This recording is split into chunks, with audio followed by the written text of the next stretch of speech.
Friends, ನೀವು ಕೂಡ ನಿಮ್ಮ ಬಾಲ್ಕನಿಯಲ್ಲಿ ಈ ಥರ ಗಿಡಗಳನ್ನ ಬೆಳೆಸಿದ್ದೀರಾ? Very good.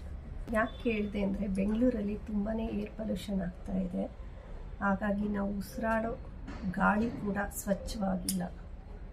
ನಮ್ಮ ಒಂದು ಬಾಲ್ಕನಿ ಕೆಲವೊಂದು ಮನೆಗಳಲ್ಲಿ ಇರ್ಬೋದು, ಇಲ್ಲದೇ ಇರ್ಬೋದು. ಪುಟ್ಟ ಜಾಗ ಅಂತೂ ಮನೆ ಮುಂದೆ ಇದ್ದೇ ಇರುತ್ತೆ. ಅಲ್ಲೇ ಒಂದು 5-6 ಗಿಡಗಳನ್ನ ಬೆಳೆಸೋದ್ರಿಂದ ನಮ್ಮ ಮನೆಯ ವಾತಾವರಣದಲ್ಲಾದರೂ ಕೂಡ ನಾವು ಒಂದು ಒಳ್ಳೆ ಗಾಳಿಯನ್ನು ಉಸಿರಾಡ್ಬೋದು. ಅದರಿಂದ ನಮ್ಮ ಆರೋಗ್ಯ, ನಮ್ಮ ಮಕ್ಕಳ ಆರೋಗ್ಯ ತುಂಬಾ ಮುಖ್ಯ ಆಗುತ್ತೆ. ನೀವು ಕೂಡ ನಿಮ್ಮ ಬಾಲ್ಕನಿಯಲ್ಲಿ ಅಥವಾ ನಿಮ್ಮ ಮನೆ ಮುಂದೆ ಇರುವಂಥ ಪುಟ್ಟ ಜಾಗದಲ್ಲಿ ಒಂದು 5-6 ಗಿಡಗಳನ್ನು ಬೆಳೆಸಿ ನಿಮ್ಮ ವಾತಾವರಣವನ್ನು ಸ್ವಚ್ಛವಾಗಿ ಶುದ್ಧ ಗಾಳಿ ಬರೋ ಥರ ಮಾಡ್ಕೊಂಡು ಬಿಟ್ಟು. ಯಾಕೆ ಅಂದರೆ, ಗಿಡಗಳನ್ನ ಬೆಳೆಸೋದ್ರಿಂದ ಬರೀ ಏರ್ ಪೊಲ್ಯೂಷನ್ ಅಷ್ಟೇ ಸರಿ ಹೋಗುತ್ತೆ ಅಂತ ಅಂದ್ಕೋಬೇಡಿ. ನಮ್ಮ ಮನೆ ಅಂದ ಕೂಡ ಹೆಚ್ಚುತ್ತೆ. ನಾವು ದಿನ ಬೆಳಿಗ್ಗೆ ಒಂದು ಹಸಿರನ್ನು ನೋಡೋದ್ರಿಂದ ನಮ್ಮ ಕಣ್ಣಿನ ಆರೋಗ್ಯ ಕೂಡ ಚೆನ್ನಾಗಿರುತ್ತೆ. ನೋಡಿ, ನೀವು ಇಂದಿನಿಂದನೇ ಗಿಡ ಬೆಳೆಸೋದಕ್ಕೆ ಶುರು ಮಾಡಿ. ಸ್ನೇಕ್ ಪ್ಲ್ಯಾಂಟ್ ಅಂತ ನೀವೆಲ್ಲರೂ ಕೇಳಿರ್ತೀರ.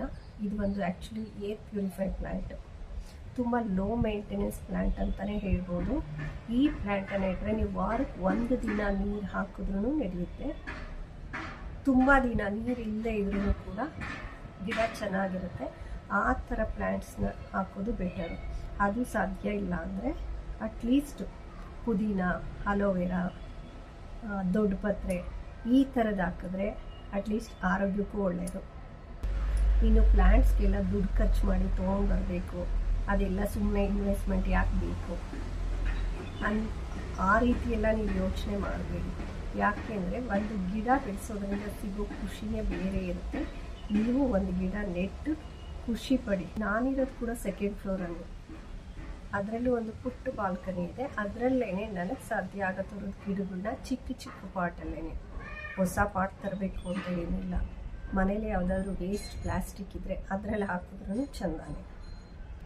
ಗಿಡ ಬೆಳೆಸೋ ಅಭ್ಯಾಸ ಇಟ್ಕೊಳ್ಳೋದ್ರಿಂದ ಮನಸ್ಸಿಗೂ ಒಳ್ಳೆಯದು, ದೇಹಕ್ಕೂ ಒಳ್ಳೆಯದು.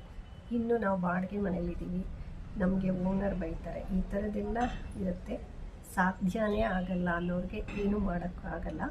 ಸಾಧ್ಯ ಇರೋವಂಥವ್ರು 1-2 ಗಿಡ ಬೆಳೆಸಿ ವಾತಾವರಣವನ್ನು ಶುದ್ಧ ಮಾಡ್ಕೊಳ್ಳಿ ಅಂತ ಹೇಳೋದಕ್ಕೆ ಇಷ್ಟಪಡ್ತೀನಿ. ನಿಮಗೆ ಈ ವಿಡಿಯೋ ಇಷ್ಟ ಆಗಿದ್ದರೆ ಲೈಕ್ ಮಾಡಿ, ಶೇರ್ ಮಾಡಿ, ಸಬ್ಸ್ಕ್ರೈಬ್ ಮಾಡಿ. Thank you friends. Thank you for watching.